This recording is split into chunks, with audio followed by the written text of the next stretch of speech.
안녕하세요. 오늘 공부하실 내용은 하이데 웨스터민스터 소요리 문답 95문입니다. 세례는 어떤 사람에게 베풉니까?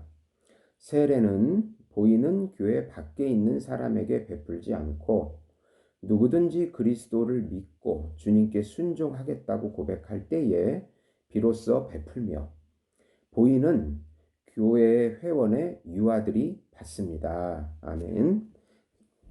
이제 세례 자격에 대한 말씀인데요. 당연히 세례라고 하는 것은 세례의 의미 자체가 그 죄를 씻어냄에 대한 그 징표, 증거가 됩니다. 죄 사함에 대한 그런 징표와 증거다. 그리고 예수를 믿고 죄 사함을 받은 사람이 세례를 받아야지요. 예. 그러니까 믿음을 고백하는 사람에게 주어지는 것이 세례입니다. 믿음을 성장시키기 위해서 예수님을 믿게 하기 위해서 세례를 줘서 믿게 하자. 이거는 안 되는 것입니다. 네. 교회 밖에 있는 사람에게 세례를 줄 수는 없는 것이기 때문에요. 그리고 그리스도 안에서의 죽임과 살림의 표입니다. 예수와 함께 죽고 예수님과 함께 살아난 것. 우리의 옛자가 죽고 새 본성을 받았다는 표, 또 부활의 표. 네. 이것이기 때문에 안 믿는 사람에게, 불분명한 사람에게, 믿음을 잘 모르는 사람에게, 예수님의 의미를 정확히 모르는 사람에게 세례를 줄 수가 없습니다. 또 세례는 예수와 연합돼서 하나가 되어서 예수님의 생명을 누리는 것입니다. 네. 세례를 통해서 예수님의 모든 것들을 받아 누립니다. 네. 오늘 성경 구절 보시면 사도행전 2장 41절에 그 말을 받은 사람들은 세례를 받음에 이날의 신도의 수가 3천이나 더하더라. 사도행전 8장 12절, 36절, 38절 보시면 빌립이 하나님의 나라와 민 예수 그리스도의 이름에 관하여 전도함을 그들이 믿고 남녀가 다 세례를 받으니 길 가다가 물 있는 곳에 이르러 그 내시가 말하되 보라 물이 있으니 내가 세례를 받음에 무슨 꺼리낌이 있느냐. 이에 명하여 수레를 멈추고 빌립과 내시가 둘 다 물에 내려가 빌립이 세례를 베풀고, 예. 하나님의 나라에 대해서 예수 그리스도의 이름에 대해서 정확히 알고 있는 사람에게 세례를 주는 것입니다. 사도행전 18장 8절에 또 회당장 그리스보가 온 집안과 더불어 주를 믿으며 수많은 고린도 사람도 듣고 믿어 세례를 받더라. 믿음이 있는 자, 네. 예수님을 믿음으로 받은 자, 네.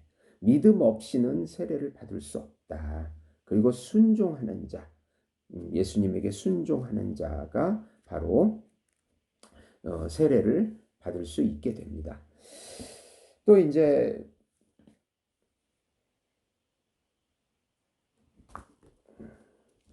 세례의 또 좀 구체적인 그 의미를 좀 보면요.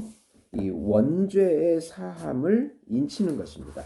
원죄의 사함을 인치는 것입니다. 우리의 본성의 모든 부분에 있어서 악해지고 타락했기 때문에 이러한 오염 때문만으로도 비난받고 하나님 앞에서 정죄받는 것이 마땅합니다. 왜냐하면 의와 무죄함과 하나님에게 그 의와 무죄함과 순수함 외에는 그 무엇도 받아들여지지 않기 때문입니다. 심지어 유아들도 어머니의 모태로부터 자기들 속에 저주를 안고 오는 것입니다. 네. 그래서 이 세례를 통해서 이제 하나님의 우리의 죄가 예수님께 가고 예수님의 의가 우리에게 전가가 되어가지고 또 그 전가되었다는 표, 즉 죄사함, 원죄의 모든 죄책과 죄의 오염이 다 사함받았다고 하는 그것을 인치는 것이 세례입니다. 이거 세례의 좀 더 구체적인 의미가 되겠습니다. 네. 두 번째는 또 죽음의 때까지, 우리가 죽을 때까지 우리 육체를 죽임을 인치는 것입니다. 이 세례라고 하는 것은 우리 안에 있는 그 바로 우리의 그 맹목적 자아를 수장시키는 것이고 우리 죄를 죽이는 것입니다. 그것이 더 이상 존재하지 않거나 우리에게 문제를 일으키지 않는 것이 아니고 그것이 우리를 압도하지 않는다. 예. 왜냐하면 우리가 우리 육체의 감옥에 갇혀서 이 세상을 사는 동안에 우리 안에는 죄의 잔재들이 거주합니다. 우리 육체 안에는 죄가 타고 들어옵니다. 그러나 우리가 세례 가운데 하나님에 의해서 우리에게 주어진 약속을 믿음으로 견지한다면 그것들이 우리를 지배하거나 다스리지 못합니다. 네. 그래서 우리는 우리 육체를 죽임에 이르게 하는 세례를 받는 것입니다. 우리가 계속해서 우리 육체를 죽을 때까지, 우리 육신이 죽을 때까지 그 죽임이 세례에 의해서 우리 안에서 계속 시작됩니다. 또 그것을 날마다 추구합니다. 이제 우리가 이 삶을 마치고 주님께 옮겨갈 때야 완성이 될 것입니다. 그러니까 세례를 받았다고 하는 것은 죽을 때까지 우리 육체를 죽임을 계속하는 것이다. 지배받지 못하게 하는 것이다. 그런 의미가 또 있습니다. 또 세례는 칭의와 함께 중생의 보증으로서 성도의 견인을 인칩니다. 계속해서 우리 안에서 이 중생자의 공고한 오라 나는 공고한 사람이로다. 이 사망의 몸에서 누가 나를 건져내랴. 하나님의 자녀들은 살아있는 동안에 그런 감옥에 갇혀 있기 때문에 이 두려움을 이기지 못한다면 그들 자신의 위험에 대한 심한 근심을 하지 않을 수 없습니다. 그러나 그리스도 예수 안에 있는 자들은 결코 정죄함이 없다고 로마서 8장 1절에 말씀합니다.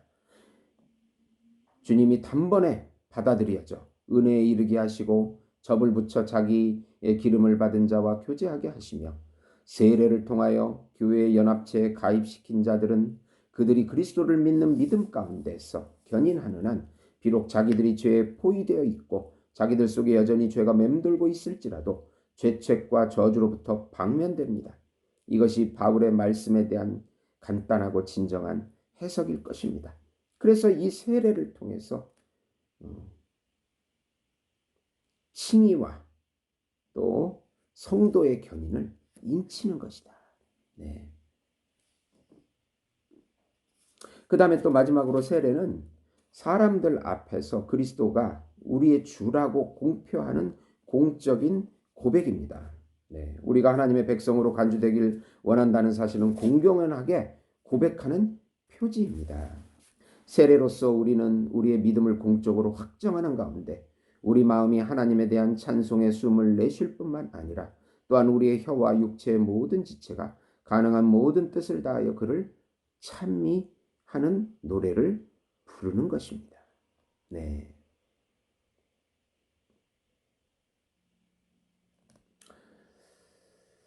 그래서 그리스도께 헌신했고 그의 이름을 맹세했으며 사람들 앞에서 자기들의 믿음을 그에게 굳게 붙들어 메었던 것을 그의 이름으로 세례를 받았기 때문이라는 사실과 이러함으로 그들은 자기들이 세례를 받을 때 공표한 고백을 부인하기를 바라지 않는 한 오직 그리스도 외에 다른 이름으로 고백할 수 없게 되었다는 사실인 것입니다.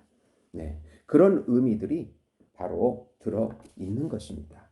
그러면 이제 마지막으로 그 유아 세례를 어떻게 볼 것인가? 네, 이제 유아 세례에 대한 성경 구절을 좀 보시면 창세기 17장 7절과 9절과 11절에 내가 내 언약을 나와 너 및 내 대대 후손 사이에 세워서 영원한 언약을 삼고 너와 내 후손의 하나님이 되리라. 하나님이 또 아브라함에게 이르시되 그런즉 너는 내 언약을 지키고 내 후손도 대대로 지키라. 너희 중 남자는 다 할례를 받으라. 이것이 나와 너희와 너희 후손 사이에 지킬 내 언약이니라. 너희는 표피를 베어라. 이것이 나와 너희 사이의 언약의 표징이니라. 사도행전 2장 38, 39절 보시면 베드로가 이르되 너희가 회개하여 각각 예수 그리스도의 이름으로 세례를 받고 죄사함을 받으라. 그리하면 성령의 선물을 받으리니 이 약속은 너희와 너희 자녀와 모든 먼 데사람 곧 주 우리 하나님이 얼마든지 부르시는 자들에게 하신 것이라 하고, 네, 자녀들까지 다 들어가 있습니다. 네. 사도행전 16장 32에서 33절 보시면 주의 말씀을 그 사람과 그 집에 있는 모든 사람에게 전하더라. 그 밤 그 시각에 간수가 그를 데려다가 그 맞은 자리를 씻어주고 자기와 그 온 가족이 다 세례를 받은 후. 네. 고린도전서 7장 14절.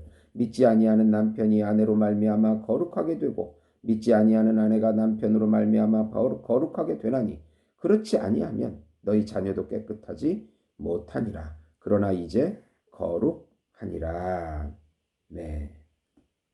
골로새서 2장 11절 12절 보시면 또 그 안에서 너희가 손으로 하지 아니한 할례를 받았으니 곧 육의 몸을 벗는 것이요 그리스도의 할례니라. 너희가 세례로 그리스도와 함께 장사되고 또 죽은 자들 가운데서 그를 일으키신 하나님의 역사를 믿음으로 말미암아 그 안에서 함께 일으키심을 받았느니라.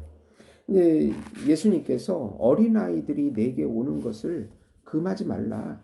하나님의 나라가 어린아이들의 것이다. 라는 천국이 이런 사람의 것이다. 마태복음 19장 14절에. 네. 그래서 어린아이들이 오는 것을 예수님이 용납하였듯이 마땅히 그들에게도 세례를 주어야 한다. 가족과 온 자녀들이 다 세례를 받았다. 천국은 어린아이들 자신의 것이다. 이런 성경 말씀을 통해서 어른들뿐만 아니라 어린이에게도 전혀 다를 바 없이 적용된다는 것을 깨닫게 되는 것입니다. 세례가 우리의 공로나 우리의 어떤 노력으로 되는 것이 아니고 전적인 은혜이기 때문에 어린아이에게도 전적인 은혜로 네, 신앙을 고백하는 부모 아래 있다면 세례를 받게 하는 것이 중요하다. 잘못된 것이 아니다. 그것이 신자들과 그 자녀들에게 베푸신 하나님의 유아 세례를 통해서 베푸시는 은혜다라고 말씀하는 것입니다. 네. 이렇게 유아 세례는 우리의 믿음을 놀라운 위로, 우리의 믿음, 유아 세례를 통해서 우리 믿음은 놀라운 위로를 얻기 때문입니다. 이렇게 인장을 찍는 것과 같이 아이에게 전해지는 하나님의 표징은 경건한 부모에게 부여된 약속을 확정하고 여호와가 그들에게뿐만 아니라 그들의 씨에게도 하나님이 되실 것이라는 사실과 여호와가 자신의 선하심과 은혜를 그들에게뿐만 아니라 무려 천대 이르는 그들의 후손들에게도 베푸실 것이라는 사실을 비준하고 있음을 선언하는 것이다. 유아 세례가 얼마나 은혜스럽습니까? 우리의 후손까지 지금 우리가 다음 세대에 이 복음 전파되는 것이 거의 실패돼서 지금 문제가 되는데 다음 세대까지 계속 유아 세례를 통해서 하나님의 은혜가 전파된다고 하는 놀라운 은혜의 약속인 것입니다. 어린 아이들에게도 유아 세례는 유익합니다. 교회의 몸에 접붙임을 받게 되면서 그들은 다른 지체보다 꽤나 더 많은 칭찬을 받게 되고 또 두 번째로 장성했을 때 남다른 자극을 받아 하나님을 예배하는 진지한 열의를 갖게 되고 그들이 하나님을 아버지로 인식할 수 있는 때가 오기 전에 이미 자녀 삼음의 엄숙한 징표를 통해 그에게 받아들여졌기 때문입니다. 마지막으로 언약의 징표로서 자기 자녀에게 인치는 것을 멸시하는 자에게 하나님은 엄정한 보복을 하실 것이라는 저 저주를 우리는 두려워해야 합니다. 그러므로 해서 이 유아 세례가 참 유익하다. 이것을 반대할 이유가 없다. 그래서 유아에게도 세례를 줘야 합니다. 우리 교단에서는 우리 합동 측 교단에서는 어린이 세례를 또 제정을 해서 유아 세례, 유아 때보다 더 성장한 어린이들, 청년 되기 전에 어린이에게도 세례를 주는 그런 것을 제정해서 세 가지 종류의 세례가 있습니다. 유아 세례, 어린이 세례, 또 성인 세례. 이것을 세례식을 통해서 세례를 주고 있는 것입니다. 들어주셔서 감사합니다.